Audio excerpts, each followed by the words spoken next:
Carlos Alcaraz explodes against Dimitrov before Indian Wells. We will not see Carlos Alcaraz in action at Indian Wells until Saturday. The world number one will make his debut in the second round against the Bulgarian Grigor Dimitrov, who defeated French player Terence Atman, the same player who last week ended Rafa Nadar's dream in the round of 16 of the Acapulco tournament. The young 20-year-old Madrid tennis player is considered the most promising talent in Spanish tennis, and everything he does on and off the court is increasingly followed closely. After Nadar's breakthrough, his name came up in Alcaraz's press conference, and the Spaniard did not hesitate to praise his compatriot, with whom he trained during the last Australian Open. "I really like the way he plays. Without fear, with confidence. He doesn't respect anyone on the court, and off it he is very pleasant. He respects everyone. But once he steps onto the court he believes in himself and in his chances of beating anyone," explained the recent Australian Open champion, who also pointed out the key to his impeccable start to the season. "I think on the court I control my emotions even better. I would say that has been the key to the good level I have been showing lately. Because on the court I control myself and, from calmness, I find solutions," he said. He showed that maturity at the Doha tournament in matches that tested him.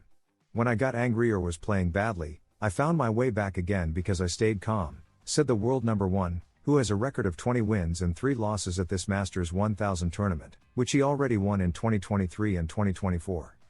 Alcaraz also lamented the situation created by the war conflict in the Middle East that affected some tennis players. The Spaniard won the title in Doha, the second of his 2026 season before the war began, and a few days later the Dubai tournament started.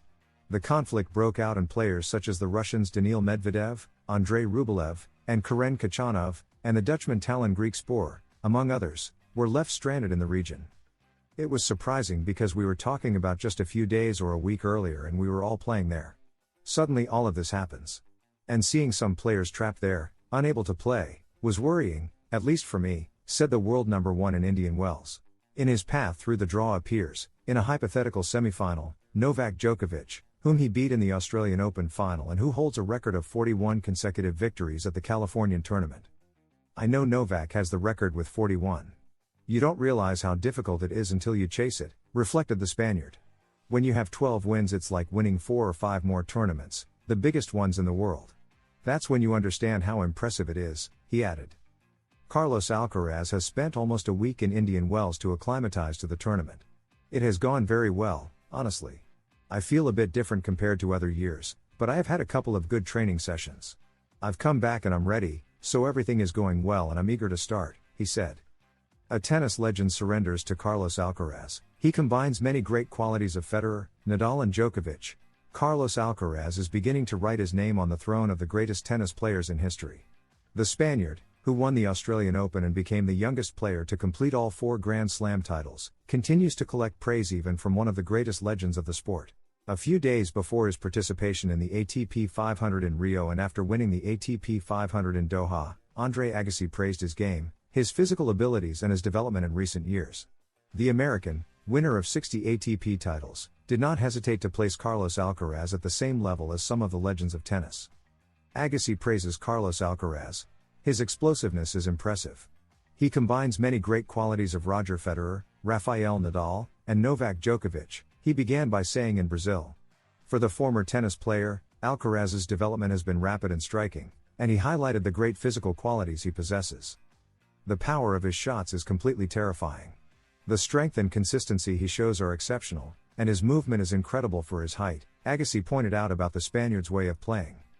The current world number one continues to accumulate praise from tennis legends, but Agassi also wanted to remember his biggest rival, Jannik Sinner, with whom he maintains a rivalry that could become historic in the future.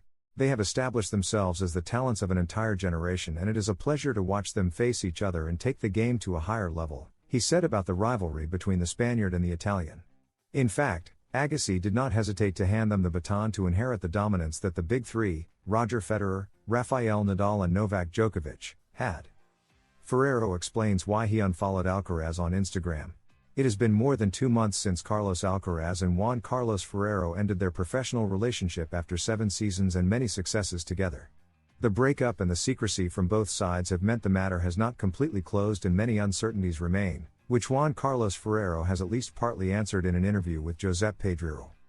In a preview of the interview, which will be fully released this Thursday at 15:30 Spanish time on El Cafelito de Josep Pedrero, The coach from Alicante gave his version of what happened, emphasizing that his decision to part ways was not motivated by financial reasons, as had been rumored. "I didn't do it out of spite. Because of the affection formed during their 7 years together, Ferrero hopes for a reunion with Alcaraz. I want to see him and give him a hug. To normalize everything that has happened, I think there is still a conversation pending. I would like that." One of the controversial steps Ferrero took after the separation was unfollowing the current world number one on social media, a move that does not hide any negative background nor shows any problem between the two parties. According to Ferrero himself, "I don't follow him because I need a little time to separate things. At the same time, if I open Instagram, he appears everywhere anyway. In the end, I didn't achieve anything. You follow tennis accounts and tournaments and he appears anyway."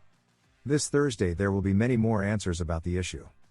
Carlos Alcaraz spoke this Friday for the first time about the professional split with his coach Juan Carlos Ferrero, with whom he worked for 7 years, and assured that it was a mutual decision and that it was a chapter that had to end.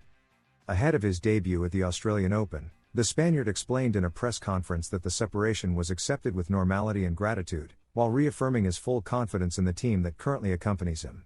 "It is a chapter of my life whose ending had to arrive now. We decided it this way and I am very grateful for everything I learned with Juan Carlos. Thanks to him I am the player I am today," said Alcaraz, who stressed that they maintain a good personal relationship after the professional separation. Feliciano analyzes the Alcaraz-Ferrero separation. Feliciano Lopez admitted to Pedrerol that the breakup between Carlos Alcaraz and Juan Carlos Ferrero surprised him. "It seemed a bit premature to me in the sense that I saw a very strong connection between them. There are coach-player relationships that are stronger than others," commented Feliciano about this partnership that ended in mid-December 2025 and which he saw as one of the most solid. "I felt that Alcaraz still needed Ferrero a lot. That's why I said publicly that it seemed a bit premature, although I believed and knew that Alcaraz is so good that he would be able to keep winning," added the former tennis player.